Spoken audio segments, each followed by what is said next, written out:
diskusi dan kajian mendalam mengenai tokoh, tema, atau cerita tertentu di dalam Alkitab.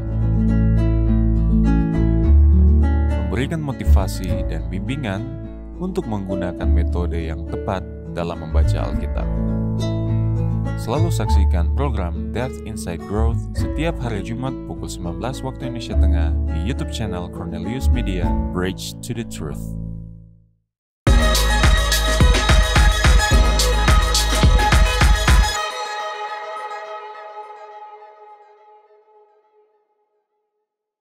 Shalom, selamat malam. Berjumpa kembali di dalam program DIG, Depth Insight Growth bersama saya, Pendeta Edward Taliwongso. Program ini menyajikan diskusi dan kajian mendalam mengenai tokoh, tema, ataupun cerita tertentu di dalam Alkitab. Malam hari ini kita melanjutkan seri Church Doctrine, dan malam hari ini topik yang akan kita angkat adalah nubuatan Alkitab tentang global superpower. Di tengah berita hiruk-pikuknya peperangan dunia yang terjadi saat ini, yang mengancam akan terjadinya perang dunia ketiga, perhatian dunia kembali diangkat tentang siapakah yang akan menjadi the next global superpower. Apakah benar Alkitab memiliki informasi tentang hal ini, dan apakah bukti-bukti Alkitabiahnya yang dapat membuka mata kita ramalan Alkitab tentang kekuatan adidaya yang terakhir sebelum kedatangan Yesus yang kedua kali. Nah, saudara-saudaraku, pada episode malam hari ini kita akan melihat, mendalami bukti-bukti Alkitabiah yang mengungkapkan tentang ramalan nubuatan Alkitab tentang the next global superpower. Saya mengajak pemirsa di rumah untuk membagikan link YouTube atau Facebook Cornelius Media, dan saudara dapat menuliskan pertanyaan Anda pada kolom komentar. Atau saudara yang menyaksikan tayangan ini lewat Facebook atau YouTube, disilakan untuk memberikan komentar yang positif sehubungan dengan pembahasan kita pada malam hari ini. Dan untuk membahas pelajaran kita pada malam hari ini, kami telah mengundang seorang narasumber. Narasumber kita adalah Pendeta Harke Mandolang, Master of Theology, dan beliau sudah menikah dengan Ibu Tisma Purukan, dan keluarga hamba Tuhan ini diberkati dengan 2 orang anak, Faitza dan Velovi. Hamba Tuhan ini telah berpengalaman 19 tahun di dalam pelayanan, dan saat ini dipercayakan sebagai Associate Director untuk Departemen Penata Layanan di daerah Conference Minahasa. Pengalaman hamba Tuhan ini dan juga kecintaannya kepada firman Tuhan akan sangat menolong ketika kita akan mendalami topik yang sangat menarik pada malam hari ini. Mari kita sapa narasumber kita malam hari ini. Selamat malam Pendeta Harke Mandolang. Selamat malam Pendeta Edward. Terima kasih oleh karena Pendeta boleh menyempatkan waktu datang di studio dan berbagi dengan pemirsa. Ya, apa kabar Pendeta? Sangat baik. Puji Tuhan. Ya, terima kasih. Ya, dari kita sudah tidak sabar ingin masuk lebih dalam dan mempelajari topik yang sangat menarik ini. Ya. Dan pemirsa di rumah, tetaplah bersama dengan kami karena setelah yang satu ini, kita akan kembali bersama dengan narasumber kita, Pendeta Harke Mandolang, masih di program DIG, Depth Insight Growth.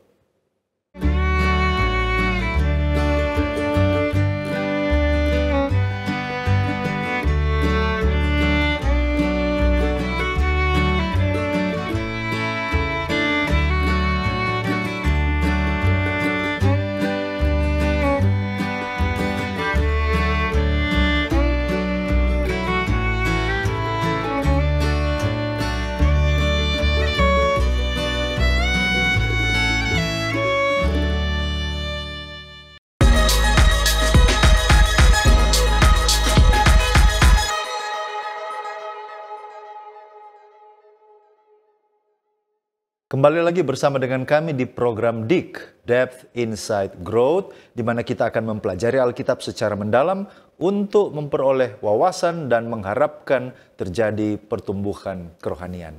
Pemirsa di rumah, kita akan membaca kitab suci, tetapi sebelumnya mari kita berdoa untuk meminta tuntunan Roh Kudus. Mari kita berdoa. Terpujilah Engkau Bapa Tuhan kami, oleh karena kasih setiamu dalam hidup kami, sehingga kami diberikan kesempatan untuk mempelajari firman-Mu. Terima kasih Engkau telah mengutus hamba-Mu Pendeta Harke Mandolang yang akan menuntun di dalam diskusi Alkitab pada malam hari ini. Kuasa Roh Suci kiranya boleh menjadi bagian hamba Tuhan, supaya ketika beliau akan menyampaikan dan berbagi dengan kami semua pada malam hari ini, benar-benar Engkau sendiri yang berbicara melalui hamba-Mu. Berkatilah diskusi kami malam hari ini, kami serahkan ke dalam tangan kuasa-Mu. Di dalam nama Yesus Kristus kami sudah berdoa. Amin. Pemirsa, kami ajak Anda untuk bergabung dalam pembacaan firman pada malam hari ini. Mari kita buka Alkitab kita di dalam kitab Wahyu pasal 13. Wahyu pasal 13 ayatnya yang ke-16 dan ayatnya yang ke-17. Wahyu 13 ayat 16-17. Dan ia menyebabkan sehingga kepada semua orang, kecil atau besar, kaya atau miskin, merdeka atau hamba, diberi tanda pada tangan kanannya atau pada dahinya. Dan tidak seorang pun yang dapat membeli atau menjual, selain daripada mereka yang memakai tanda itu, yaitu nama binatang itu atau bilangan namanya. Demikianlah pembacaan kitab suci akan menjadi pengantar atau pusat dari diskusi kita pada malam hari ini. Langsung saja kita mulai dengan pertanyaan yang pertama dengan narasumber kita, Pendeta Harke Mandolang. Pendeta, apakah benar Alkitab meramalkan bahwa akan ada kekuatan superpower atau kekuatan adidaya secara global di akhir zaman? Apakah Alkitab memang meramalkannya demikian? Bagaimana tanggapan Pendeta? Terima kasih Pendeta Edward. Pertanyaan yang sangat dan untuk menjawab pertanyaan ini maka kita harus melihat ke dalam Alkitab itu sendiri. Dan kita bisa membuka di dalam Daniel Fatsal 2 dan Daniel Fatsal 7. Ya. Daniel Fatsal 2 dan Daniel Fatsal 7 ini berisikan nubuatan zaman dahulu yang meramalkan siapa yang akan memerintah dunia ini dan bagaimana dunia kita ini pada akhirnya akan berakhir. Kalau kita lihat di dalam Daniel Fatsal 2, ini berisikan tentang mimpi Nebukadnezar. Kemudian Daniel Fatsal 7 ini juga tentang mimpi, tetapi mimpi dari Daniel. Di dalam Daniel Fatsal 2, Nebukadnezar bermimpi bahwa dia melihat satu patung yang besar dan patung itu terdiri dari campuran logam dan tanah. Barangkali secara singkat kita bisa lihat bagian-bagian tubuh dari patung itu, yaitu kepala yang terbuat dari emas, kemudian dada dan lengan dari perak, lalu yang ketiga perut dan pinggang dari tembaga, kemudian paha dari besi dan kaki dari besi dan sebagian dari tanah liat. Sementara di dalam Daniel 7 tidak dalam bentuk logam dan tanah, tetapi simbol-simbolnya menggunakan binatang.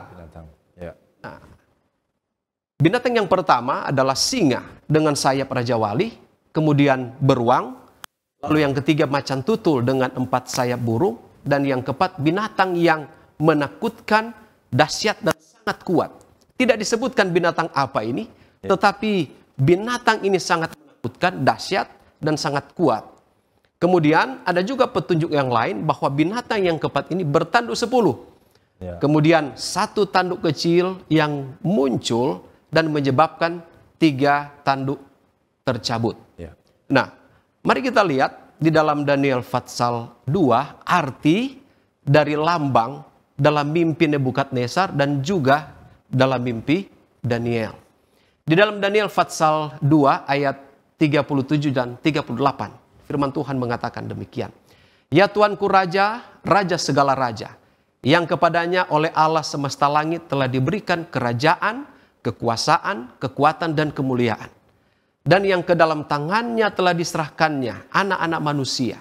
Dimanapun mereka berada, binatang-binatang di padang dan burung-burung di udara. Dan yang dibuatnya menjadi kuasa atas semuanya itu. Tuankulah kepala yang dari emas itu.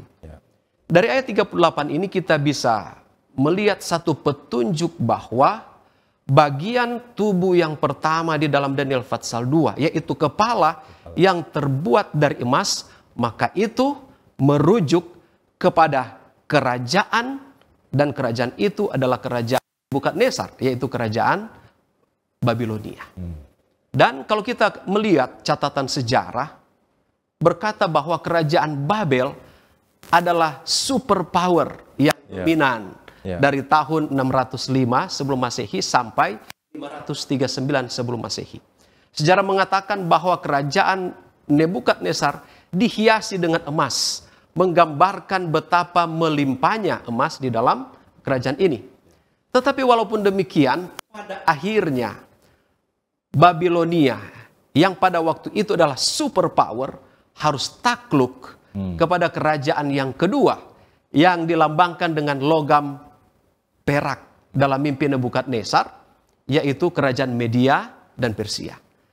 Kerajaan Media dan Persia ini berkuasa sejak tahun 539 sebelum Masehi hingga 331 sebelum Masehi. Kurang lebih 2 abad kerajaan ini berkuasa, sangat lama. Dan kerajaan yang ketiga yang digambarkan dengan logam tembaga, yaitu Yunani dalam sejarah, mencatat bahwa Media, Persia ditaklukkan oleh Yunani. Ini juga kita bisa lihat di dalam Daniel pasal 8 ayat yang ke-21. Media Persia menjadi superpower selama kurang lebih 2 abad. Tetapi pada akhirnya dia juga harus takluk oleh kerajaan yang ketiga, yaitu di bawah kepemimpinan Alexander yang Agung, Yunani menaklukkan hampir seluruh dunia kala itu ketika dia berusia 33 tahun. Apa yang dibawa para prajuritnya ke peperangan? Sekali lagi simbolnya adalah tembaga. Baju sirah yang mereka gunakan untuk berperang terbuat dari tembaga. Pelindung kepala dari tembaga. Tameng dari tembaga. Dan kapak perang dari tembaga. Sekali lagi, sangat luar biasa Allah kita. Allah memilih suatu metafora yang tepat untuk menggambarkan kerajaan yang akan menguasai dunia waktu itu. Menjadi superpower pada waktu itu. Kerajaan Yunani memerintah dari tahun 331 sebelum Masehi sampai 168 sebelum Masehi. Tetapi sejarah tidak berakhir dengan kerajaan yang ketiga ini. Yunani yang menjadi superpower waktu itu tidak bertahan lama. Oleh karena patung dalam mimpi itu berisikan logam yang keempat atau kerajaan yang keempat yang dilambangkan dengan besi di dalam Daniel pasal 2 ayat 40. Kerajaan yang dilambangkan dengan besi ini dalam catatan sejarah mengatakan bahwa Roma, kerajaan terakhir yang akan memerintah dunia Mediterania kuno. Pada tahun 168 sebelum Masehi, Roma yang merupakan kerajaan yang baru muncul menaklukkan superpower pada waktu itu yang cukup lama juga, yaitu kerajaan Yunani. Di dalam Daniel pasal 2 ayat 41 mengatakan demikian. Dan seperti tuanku lihat kaki dan jari-jarinya sebagian dari tanah liat, tukang periuk dan sebagian lagi dari besi. Itu berarti bahwa kerajaan itu terbagi. Memang kerajaan itu juga keras seperti besi, sesuai dengan yang tuanku lihat, besi itu bercampur dengan tanah liat. Roma yang pada waktu itu superpower, pada akhirnya juga tidak menjadi kerajaan yang superpower pada waktu itu. Oleh karena pada akhirnya kerajaan itu akan terbagi-bagi. Dan barangkali pertanyaannya, bagaimana kerajaan ini bisa terbagi-bagi? Sejarah mencatat bahwa kerajaan Roma yang kelihatannya tak tertaklukkan runtuh juga oleh karena 2 alasan. Alasan yang pertama adalah alasan dari dalam kerajaan itu sendiri, lalu yang kedua adalah dari luar. Kekayaan mengalir ke dalam kerajaan Roma melalui pajak-pajak dan jarahan yang dikumpulkan dari seluruh kerajaan itu. Kemewahan dan acara-acara kemegahan menggantikan kehidupan Roma yang sederhana. Dunia politik dipenuhi dengan kecurangan.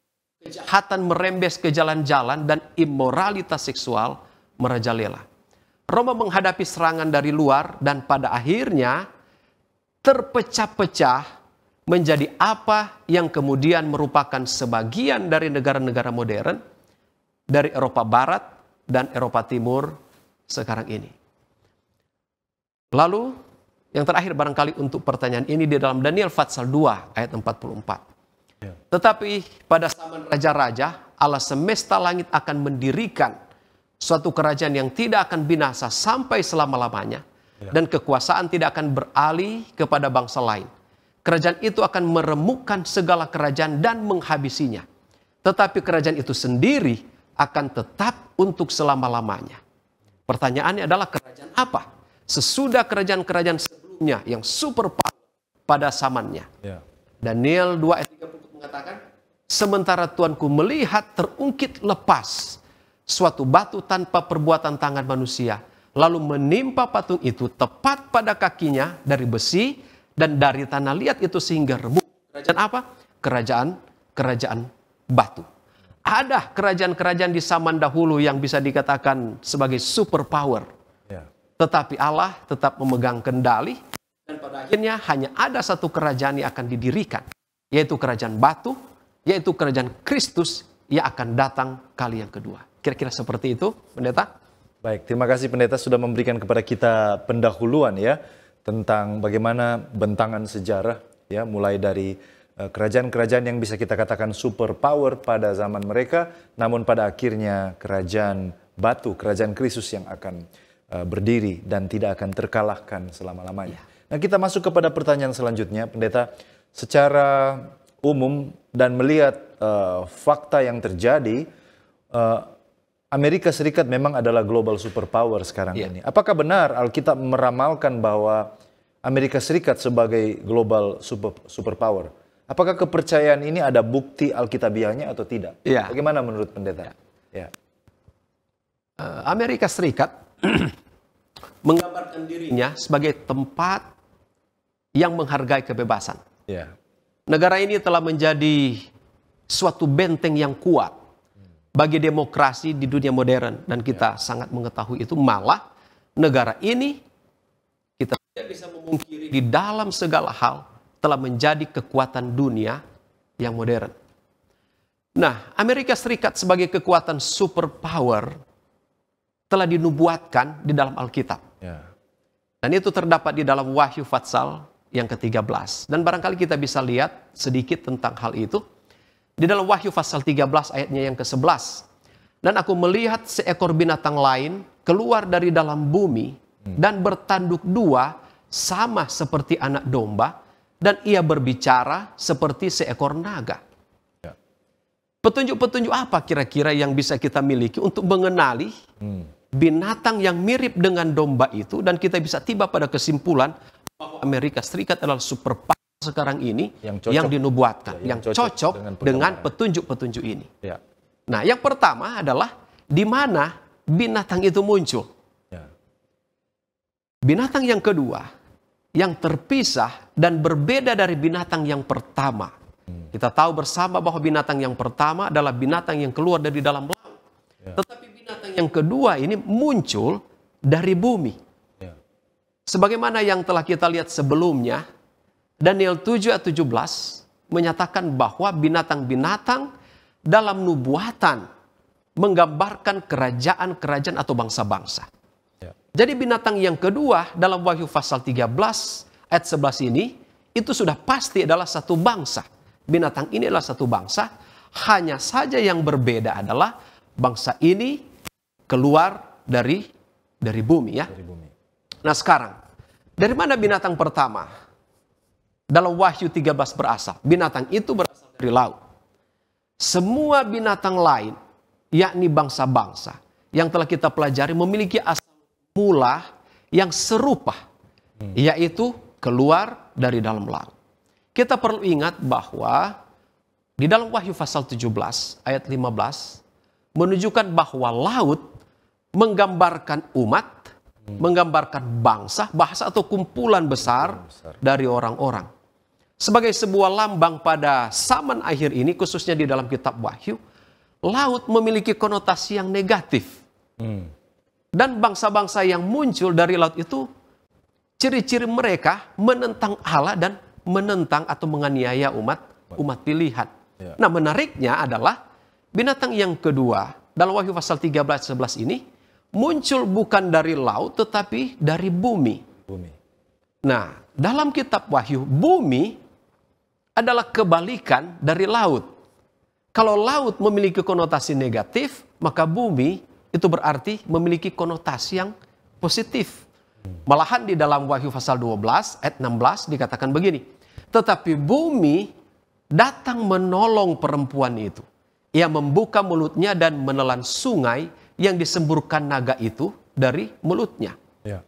Frase di sini mengatakan bumi menolong wanita yang dianiaya itu. Dan wanita seperti kita ketahui adalah simbol dari umat Allah. Maka dengan kata lain, binatang dari dalam bumi ini sepertinya sedang berpihak pada Allah. Ya. Nah, lalu yang kedua, petunjuk yang kedua adalah jangka waktu dari asal mula bagi binatang yang kedua ini. Dalam Wahyu pasal 13 ayat 10, barang siapa ditentukan untuk ditawan, ia akan ditawan. Barang siapa ditentukan untuk dibunuh dengan pedang, ia harus dibunuh dengan pedang. Nah, ayat ini menyatakan bahwa binatang yang pertama itu, yaitu binatang yang keluar dari dalam laut, ia pergi untuk ditawan. Kemudian ayat yang berikutnya, yaitu ayat yang ke-11, berbicara tentang munculnya binatang kedua. Apa artinya? Artinya adalah binatang atau bangsa yang kedua ini ada kira-kira pada saat binatang yang pertama ini ditawan. Saat binatang pertama itu menerima luka parah. Nah, kalau begitu, Wahyu pasal 13 ayat 3 mengatakan, maka tampaklah kepadaku satu dari kepala-kepalanya seperti kena luka yang membahayakan hidupnya, tetapi luka yang membahayakan hidupnya itu sembuh. Seluruh dunia heran lalu mengikuti binatang itu. Nah, pada pasal sebelumnya kita telah mempelajari bahwa binatang yang pertama, yaitu kekuasaan gereja pada abad pertengahan, memperoleh luka parah pada tahun 1798. Itu adalah saat di mana Perancis memenjarakan pemimpin utama dari gereja pada abad pertengahan itu, sehingga mematahkan kekuasaan politik dari kekuasaan gereja pada waktu itu. Nah, binatang nubuatan kedua mulai menjadi terkemuka setelah waktu itu. Nah, apakah ini cocok dengan fakta sejarah dan itu merujuk kepada Amerika Serikat? Dan itu benar. Pada tahun 1798, negara baru ini mulai memperoleh reputasinya sebagai sebuah negara yang harus diperhitungkan. Jadi bila mana kita meninjau sejarah, maka kita akan menemukan bahwa hanya ada satu kekuatan dunia yang muncul pada tahun 1798, yaitu Amerika Serikat. Nah, kemudian petunjuk yang ketiga, bagaimana binatang yang kedua ini muncul? Wahyu 13 ayat 11 mengatakan, memberitahukan kepada kita bahwa binatang ini memiliki dua tanduk seperti anak domba. Nah, apa makna penting yang kita dapat?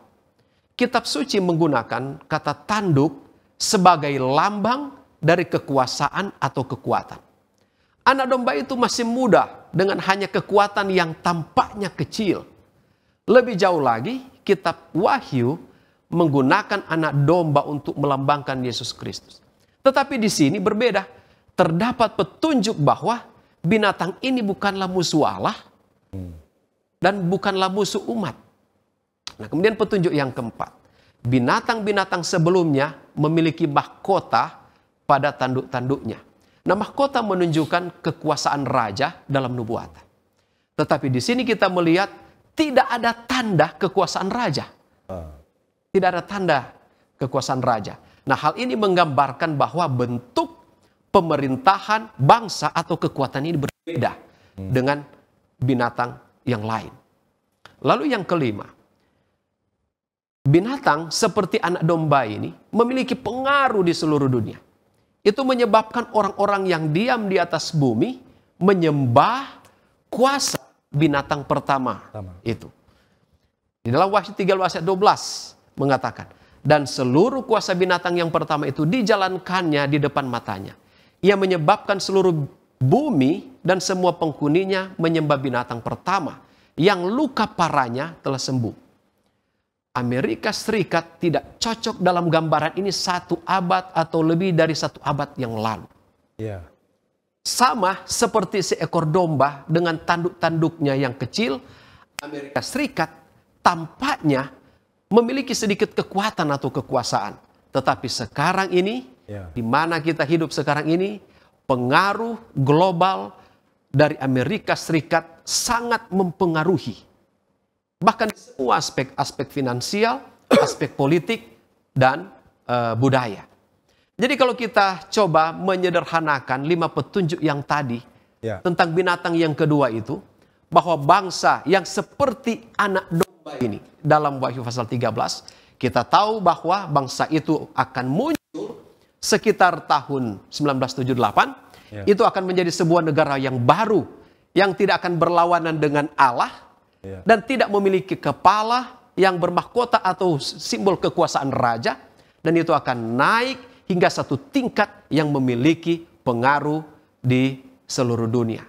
Dan Yohanes Pewahyu telah menandai bangkitnya Amerika Serikat dengan sangat tepat. Negara ini adalah negara yang bangkit untuk menjunjung kebebasan beragama dan sipil, menjadi pemain utama dalam drama terakhir di akhir zaman kita ini. Kira-kira seperti itu. Baik, terima kasih pendeta. Dan puji Tuhan untuk jawaban yang telah kita dengar. Dan saya yakin kita masih terus bersemangat untuk masuk lebih dalam tentang pertanyaan ini. Apa kaitan kekuatan superpower ini dengan umat-umat Allah di akhir zaman? Namun sebelum kita lanjutkan, kita akan mendengarkan pesan-pesan rohani berikut ini. Tetaplah bersama dengan kami. Tuhan mengenal kita, Dia tahu segala pergumulan kita. Dia memberi kesembuhan dan memelihara kita. Dia akan selalu menopang umat-umatnya. Dia adalah perlindungan saat dalam kesesakan. Dia akan selalu memberi kekuatan di saat kita lemah. Janganlah kita khawatir karena Ia tidak akan meninggalkan kita. Saksikan selalu program Push, Pray Until Something Happen setiap Rabu pukul 18 WITA di YouTube channel Cornelius Media Bridge to the Truth.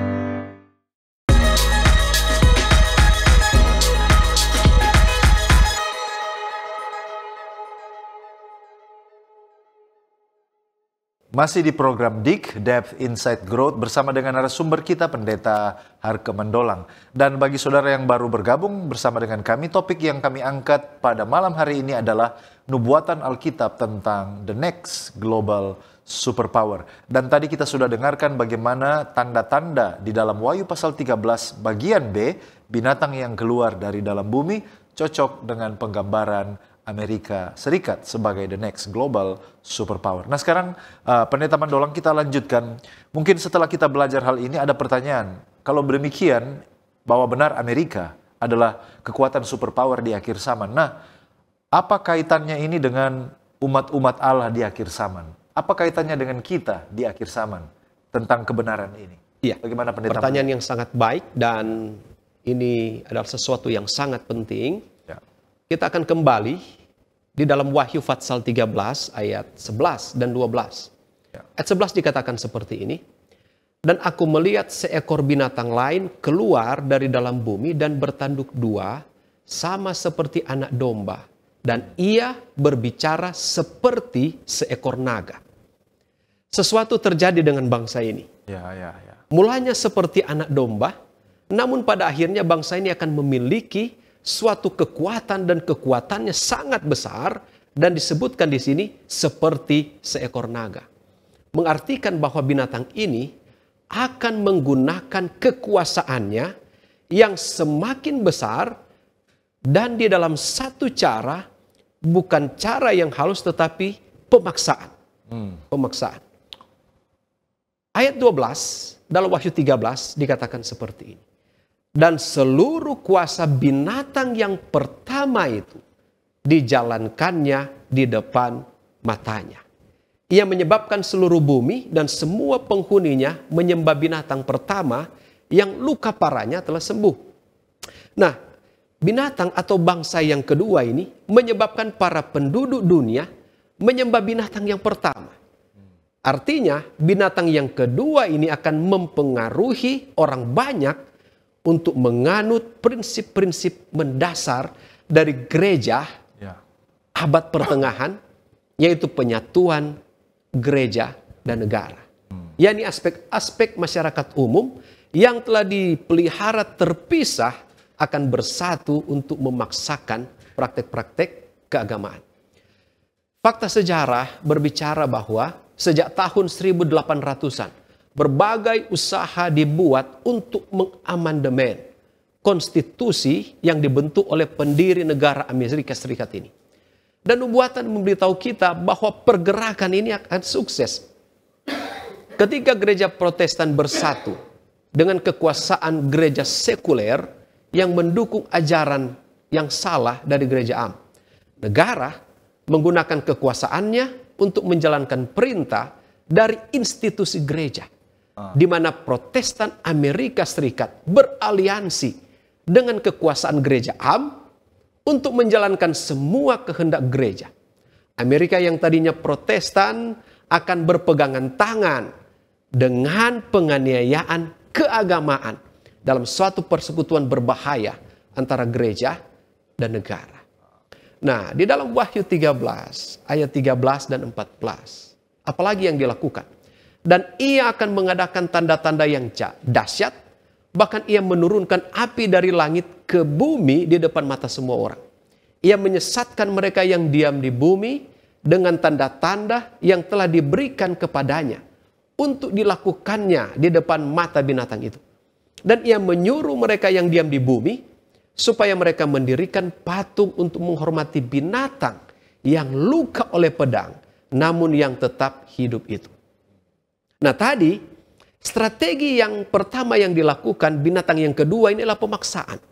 Sedangkan yang kedua ini adalah penipuan. Penipuan ini dilakukan supaya seluruh dunia menyembah binatang yang pertama. Nah sekarang bagaimana mungkin satu negara seperti Amerika Serikat dapat memberikan kesaksian kepada binatang yang pertama itu? Melalui mujizat dan tanda-tanda ajaib.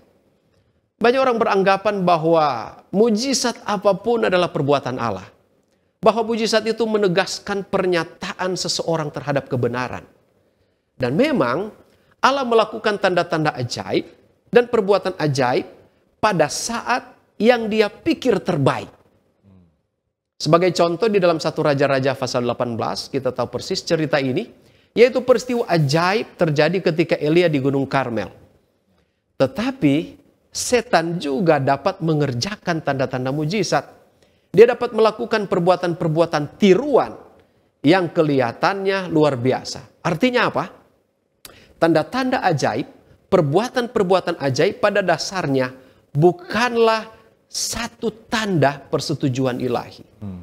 Tanda-tanda dan perbuatan ajaib itu bisa saja merupakan usaha dari setan untuk menipu dan mengelabui kita. Dan orang-orang yang lebih suka memiliki tanda-tanda ajaib daripada firman Allah yang sederhana dan terbuka sedang mempersiapkan diri mereka bagi satu kejatuhan. Mereka yang mendapati diri mereka tertipu oleh karya-karya yang mencengangkan dari kuasa si jahat.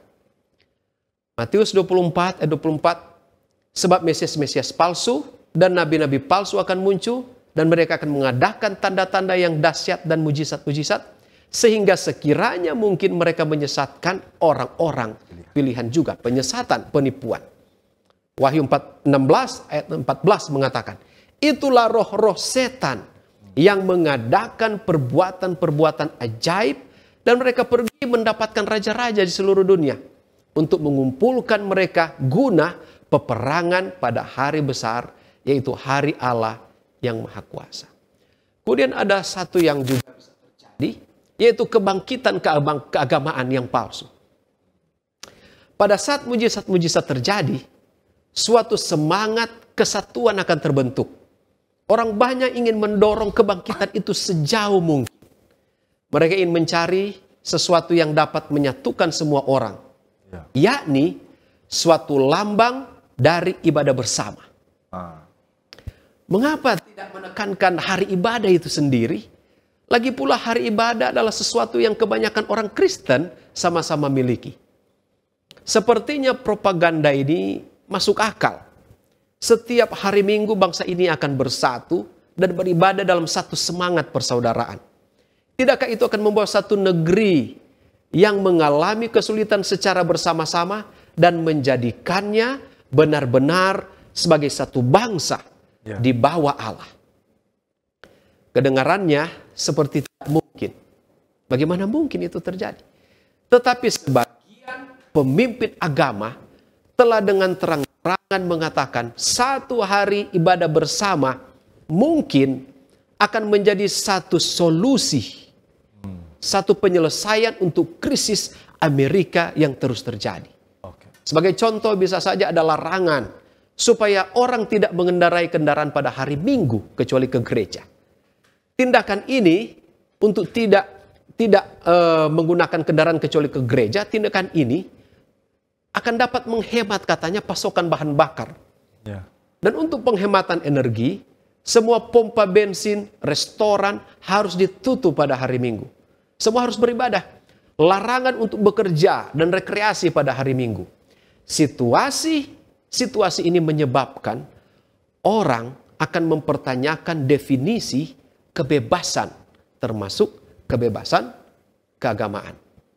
Dan kita yang membaca Alkitab mengerti bahwa peristiwa ini adalah penggenapan nubuatan di mana binatang yang seperti anak domba tetapi berbicara seperti seekor naga.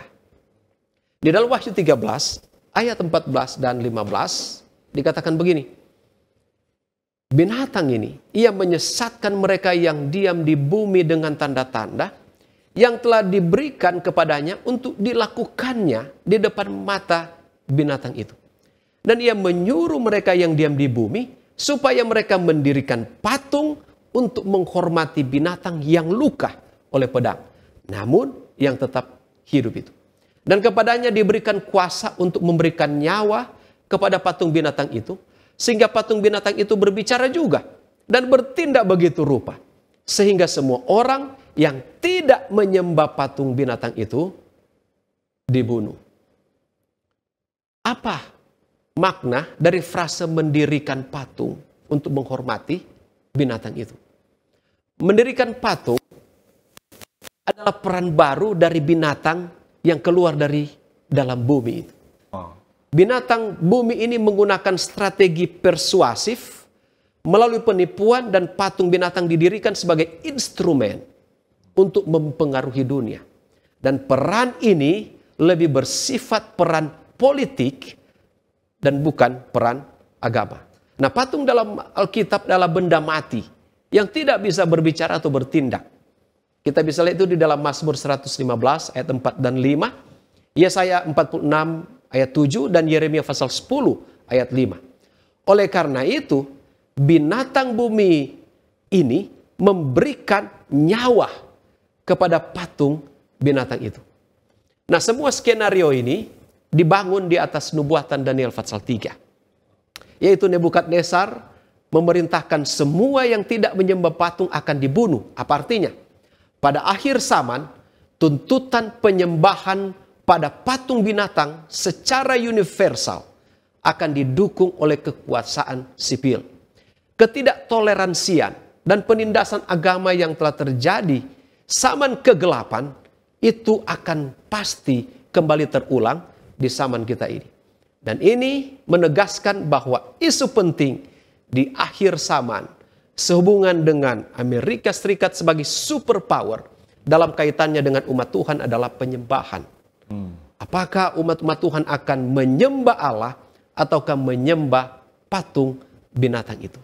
Seperti itu, pendeta. Jadi itulah kaitannya antara kekuatan di akhir zaman dan umat-umat Tuhan. Ya, ada hubungan dengan pemaksaan penyembahan. Ya. Baik, terima kasih pendeta. Kita lanjut ke pertanyaan selanjutnya.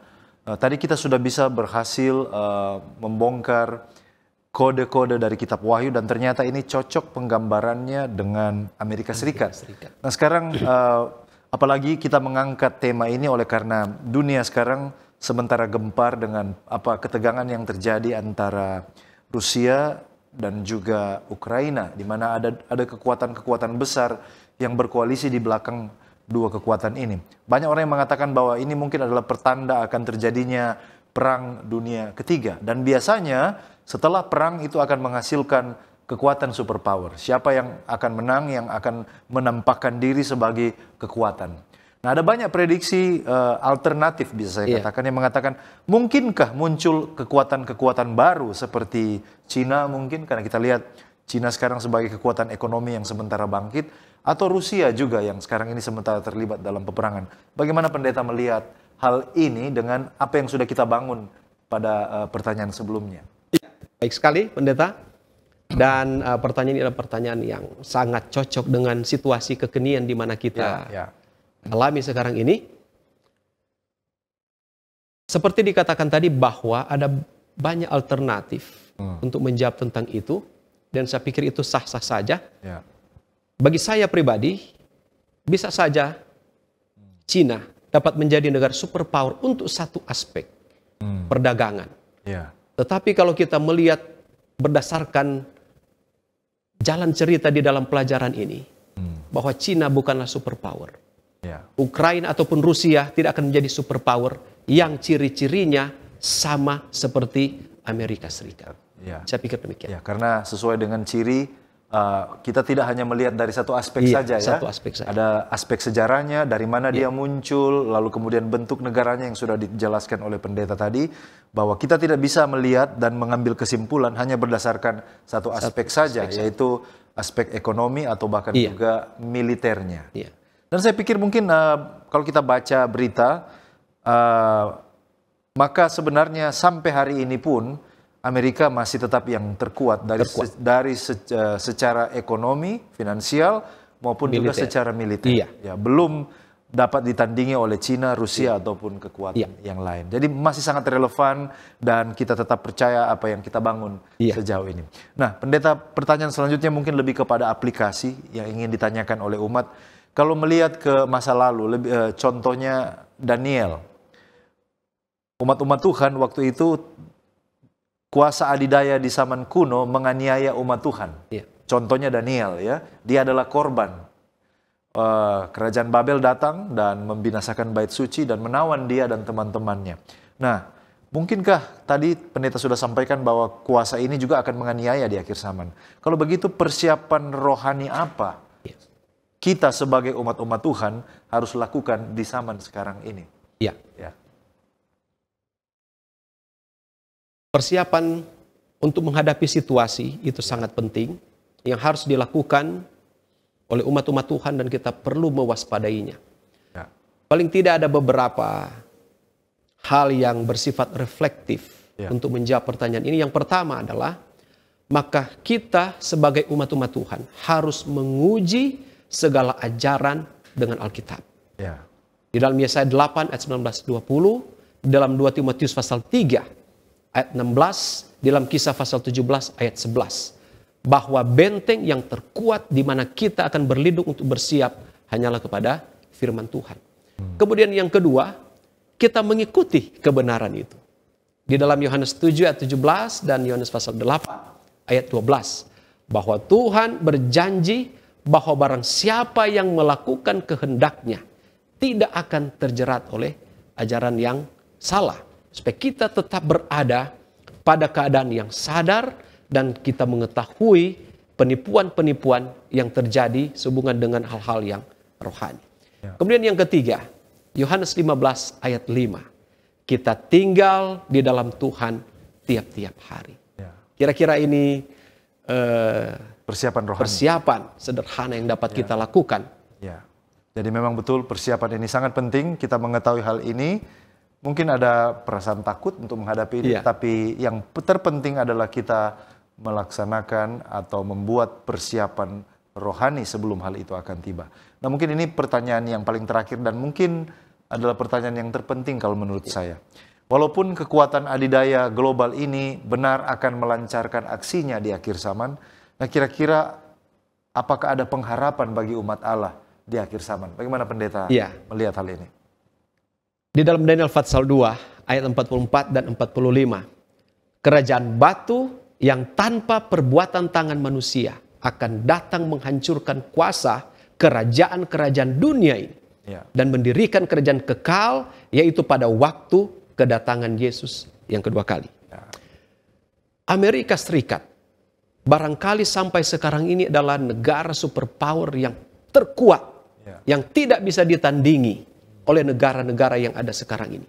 Tetapi dia bukanlah superpower yang terakhir di bumi ini. Kenapa?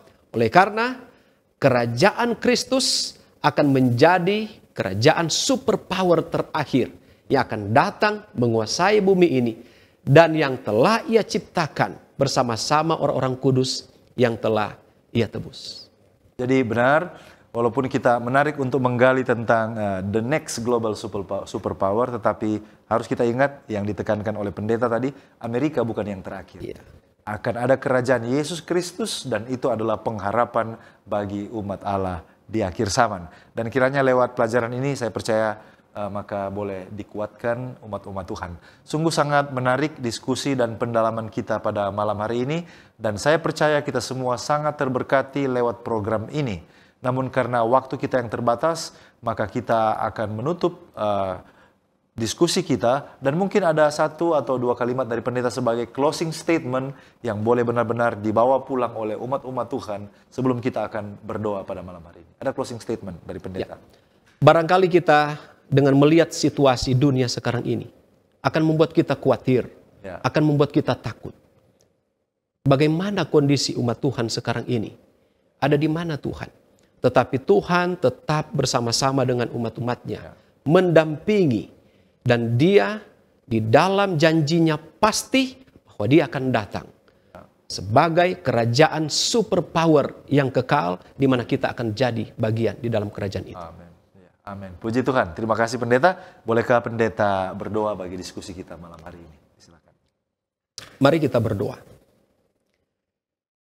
Betapa kami bersyukur kepadamu ya Tuhan. Oleh karena Engkau tidak membiarkan kami berjalan sendiri. Ya Tuhan. Tetapi kami memiliki firman Tuhan yang ada di tangan kami.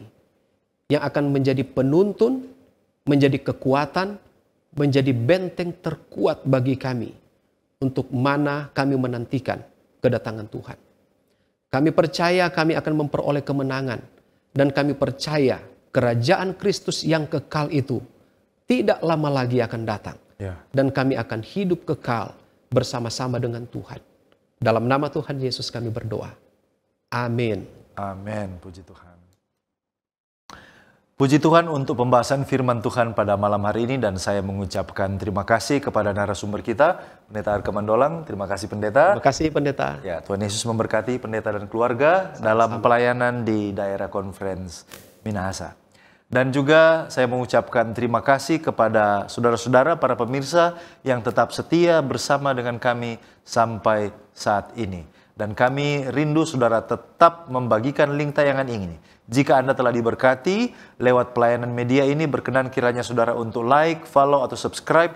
Dan bagikan link tayangan ini kepada sebanyak-banyaknya orang supaya mereka juga boleh menerima berkat yang sama. Pemirsa di rumah, demikianlah perjumpaan kita pada malam hari ini. Kita akan jumpa kembali pada episode mendatang. Saya Pendeta Edward Taliwongso dan kru yang bertugas undur diri. Shalom, selamat malam.